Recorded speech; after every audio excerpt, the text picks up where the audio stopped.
Hey everybody, I'm Kris and I'm here with some of my first impressions of the LG G2.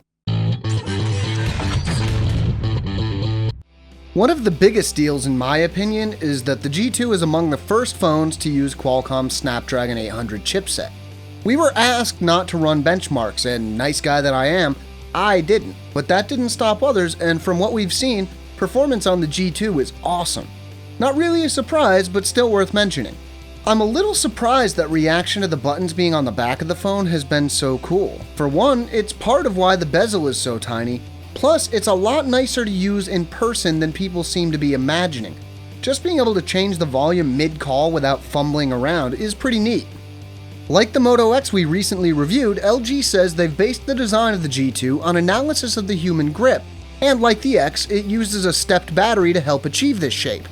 While a 3000 mAh battery is definitely not small, LG is taking steps to provide even longer battery life by reducing GRAM power use when the image on screen is still, which, on a phone, is a whole lot of the time. From what I've seen in the phones being announced the past few weeks, it seems like gestures are about to become a big deal, at least for a while. LG uses gestures for guest mode as well as slide aside, which allows you to slide apps to the left to keep them in a saved state, and slide them back to the right to get them back. Then we have Knock Knock, which allows you to tap twice on the phone's screen to turn it on, and tap twice on an empty area on the screen to turn it back off. Another thing that seems to be very popular lately is using your phone as a TV remote, so the G2 has a built-in IR blaster and accompanying TV app. Say what you will, but this is definitely handy and something I really like seeing in flagships. One thing I wasn't able to test was the camera.